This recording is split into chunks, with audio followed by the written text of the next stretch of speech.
Berbeda dengan Ibnu Abbas radhiyallahu an. Kalau Ibnu Abbas di awal pemahaman dia masih memahami Rasulullah bertemu dengan zat Allah. Tetapi dalam pemahaman kedua, Ibnu Abbas sependapat dengan apa yang dikatakan Aisyah. Rasulullah bertemu dengan Allah bukan melalui zat, tapi Rasulullah melihat Allah pada dirinya melalui sifatnya. Maka begitulah kita umat ini.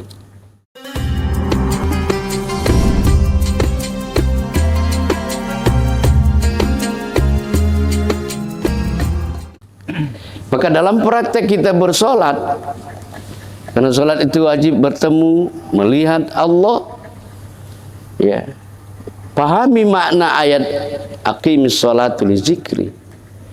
Dirikan solat untuk mengingat aku. Apa Allah yang diingat di situ?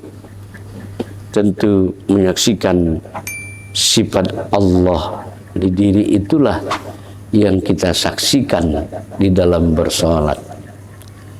Maka berhenti kita sholat dengan pemahaman ya ada menyembah, ada yang disembah.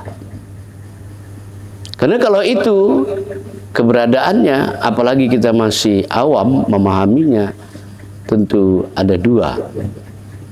Kalau ada menyembah, ada yang disembah. Padahal di awal kaji kita sudah memahami kalau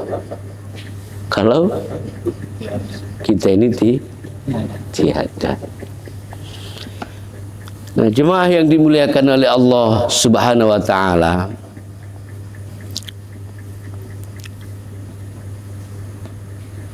Allah itu bersifat wujud. Ya, Allah itu bersifat wujud. Membuktikan Allah itu wujud, dia menampakkan dirinya melalui sifat itu.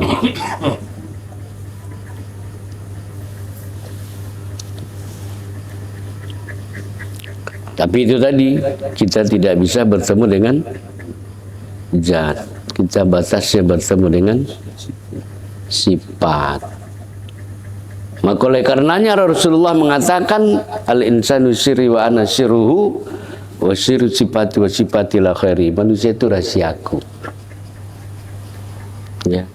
Dan aku rahasia manusia. Nah, diri kita ini rahasia Allah. Ya. Dan Allah itu rahasia kita. Ya, supaya kita paham, supaya kita bisa lebih dalam mengetahuinya. Sebenarnya Allah melalui hadis itu ingin mengatakan manusia itu adalah aku adalah manusia. Tetapi ini level orang yang seperti apa? Ya, kalau level kita belum masih bisa kita membedakan rasa ikan asin dengan rendang. Kalau masih bisa membedakan itu belum. Tapi hadis itu memberikan penjelasan itu tadi, manusia itu rahasiaku dan aku rahasia manusia, supaya bapak-bapak jemaah dimuliakan oleh Allah paham ya, bahwa manusia ini adalah nama Allah yang ke-100. Ya, manusia ini nama Tuhan yang ke-100. Karena diri kita ini adalah keberadaan Dia. Nah,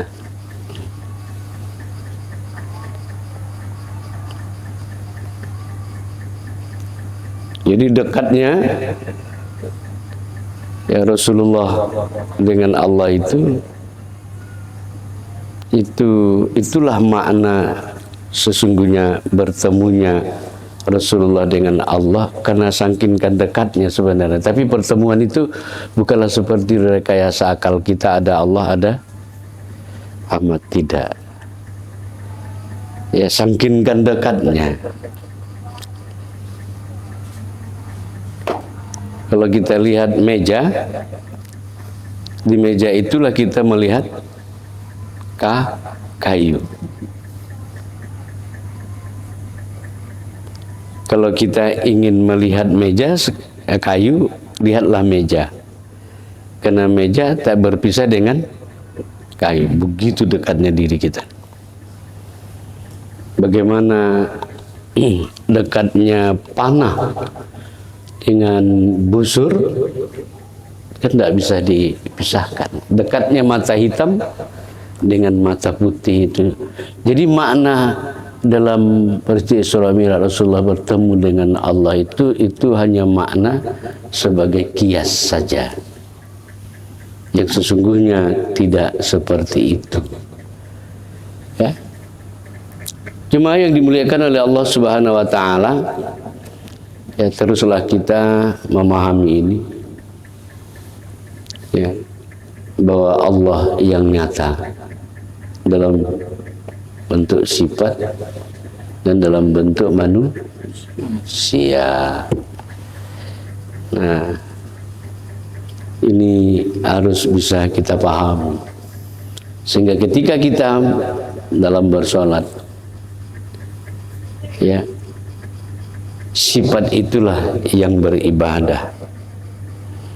Karena sifat itu berasal dari Allah.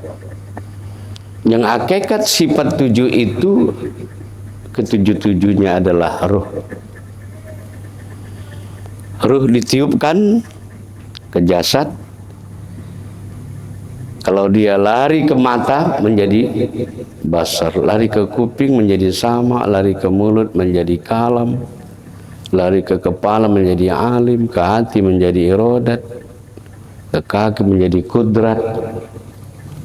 Ya, inilah eksistensinya, keberadaannya.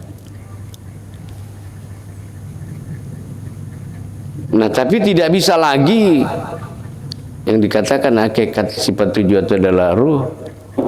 Tidak bisa kalau dia lari ke mata dikatakan ruh lagi, tidak. Iya kan? Gak bisa orang bilang gelas ini adalah kaca, karena dia sudah menjadi gelas. Cuma asalnya adalah kaca. Jemaah yang dimuliakan oleh Allah Subhanahu wa taala, jadi sebuah pendustaan juga kalau ada orang mengatakan Rasulullah itu berjumpa Allah hanya di bulan Rajab. Ya kan? Kan itu yang dipahami orang. Ya, berarti mohon ampun, mohon maaf sekali lagi, kalaulah Rasulullah bertemu Allah hanya di bulan Rajab, 27 Rajab, berarti kan kalah lagi dia sama Pak Wirdi kan. Pak Wirdi dia terus-terusan memandang Allah Ta'ala. Nah, seperti itu. Kalah, jadi tidak boleh dikatakan begitu. Ya, pemahaman yang salah kalau Rasulullah hanya bisa bertemu dengan Allah di bulan Rajab. Jadi yang lain-lain Rasulullah nggak ketemu. Tidak. Sekali lagi Rasulullah sholat pun di dalam sholatnya yang dia saksikan Allah itu melalui sifat yang ada pada diri Rasulullah Sallallahu Alaihi Wasallam. Ya, jadi jangan lagi kita ragu, ya, jangan lagi kita ragu memakainya, ya, karena sifat itu adalah kenyataan zat. Ya, jadi kalau itu kenyataan zat, berarti itu adalah aku, kata Allah. Nah, ini baik-baik kita pahami, ya, berawal dari kita tidak ada, yang ada ini adalah adanya Allah secara mutlak, ya, bukan sekedar bahasa hari ini isapan jempol belaka, tidak, ya. Allah nyata, kita gaib. Artinya Allah ada, kita tiada. Tetapi berapa lama kita, Pak No, yang memandang kitalah yang ada, tapi Allah sering kita gaibkan. Ya, padahal kitalah yang gaib. Kalau Allah itu yang nyata. Tapi itu tadi, ya, di usia keberapa kita memahami ini?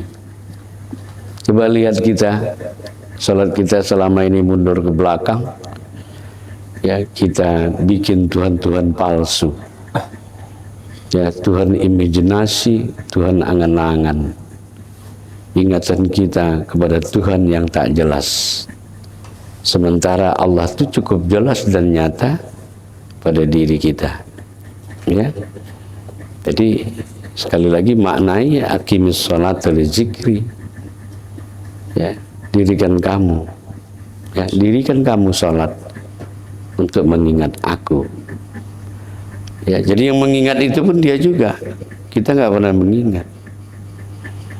Nah, jadi jangan lagi kita keluar dari diri. Ya, jangan lagi lari keluar dari diri. Kenapa? Diri rahasia kita sudah nyata pada diri kita. Ya, itu diri rahasia kita. Yang 7 itu. Kalau diri jasad kita ini, ini berasal dari tanah, ini lemah, tidak bisa apa-apa. Dia la haula wala. Tapi quwata illa billah, itu yang kuat itu Allah, yang nyata itu Allah.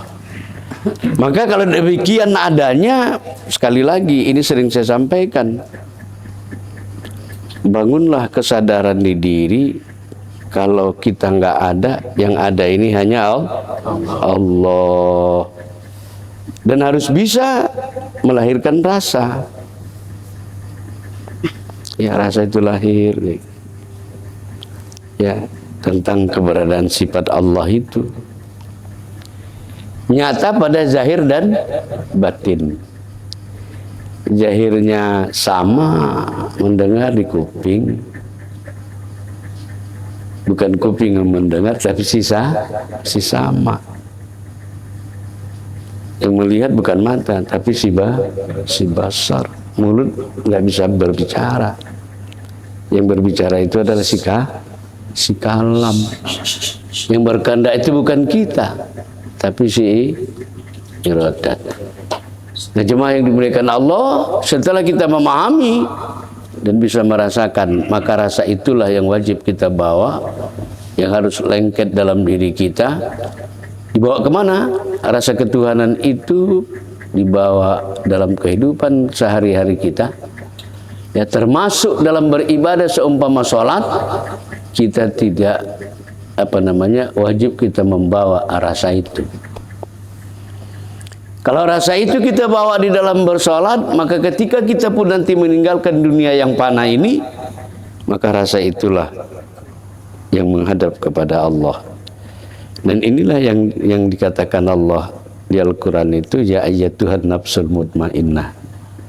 Rasa ketuhanan itu pulang menghadap Allah. Bayangkan bagi orang yang tak marifat kepada Allah, tidak mengenal itu, ya bagaimana dia bisa melahirkan rasa, ya. Dan ketika dia dipanggil oleh Allah, maka 140 derajat dia tidak nyambung dengan ya ayyatuhan nafsul mutmainnah. Maka jalan pulang menuju Allah itu, sehingga makna kematian adalah sebuah kenikmatan. Kenapa kematian dimaknakan sebagai sebuah kenikmatan? Karena kematian untuk bertemu dengan Allah. Ya, itu makna hakikat dari sebuah kematian. Kita kan takut menghadapi kematian kan gara-gara cerita nggak jelas juga. Nanti katanya kita didatang malaikat, ya kan, dengan mata yang merah, lidah panjang, kukunya jadi hajar gitu ya.